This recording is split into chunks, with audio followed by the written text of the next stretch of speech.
This video will talk about exotic bird leg band identification. Each country has their own laws and guidelines on banding birds and the meaning of each band. As we discuss in the video, the meaning of open leg bands versus closed leg bands, there are special circumstances where a pet parrot may need to have an open leg band on its leg. This would be used for a person that is moving into the United States or another country and their bird needs to be identified and is too old for a closed band. Today we're going to be talking about parrot leg bands and identification. Parrot leg bands serve a purpose of identification and permanently stay on the bird's leg for a lifetime, unless removed by a veterinarian.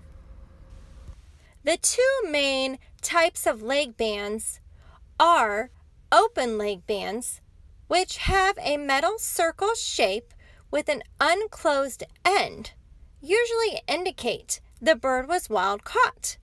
Closed leg bands identify that the bird was raised in captivity. With the Wild Bird Conservation Act that was established in 1992. This was to ensure the safety of the exotic bird species and to eliminate poachers and unethical breeders. I will list in the video description below the exceptions to this act.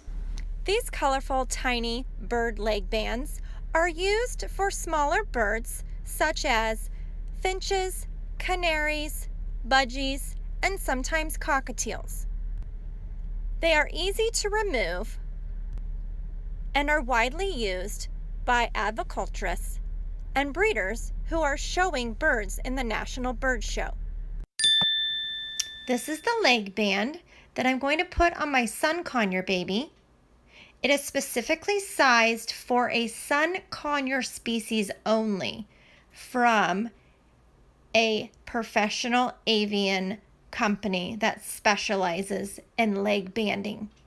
The LYP is for Love Your Parrot. That is the identification code of where the baby came from.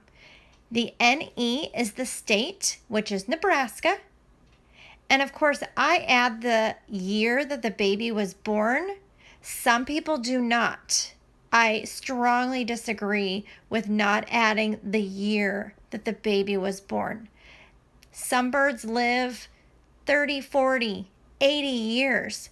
We need to know how old these birds are when they're born in captivity. This says 2017.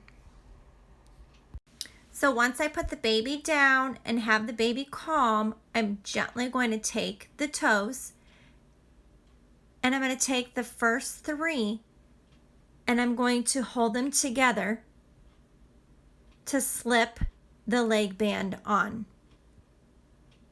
Being very gentle is key. They do wiggle around just a tad, but at this age, they usually cooperate. It's important to put the letters the right way so that the band is facing so that you can read the information. And as you can see, that back toe, it's just going to slide over.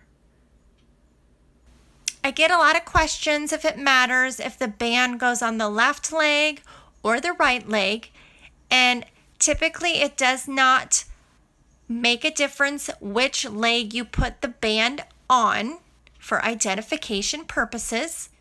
They used to use bands that they would put on if it was a DNA sexed male, it would go on the right leg. And if it was a female, they would put it on the left leg. But most of the time, it does not matter. This baby is 3 weeks old. Typically, you're going to use the band when the baby is 2 to 3 weeks old. And then the foot is going to continue to keep growing, and that is what keeps the band on and in place permanently. because it will not come off once the foot is fully grown. There are certain circumstances where a bird's leg band can be dangerous and get caught in a toy or in a part of the cage. Always contact your avian vet if you have concerns or questions. Thanks for watching.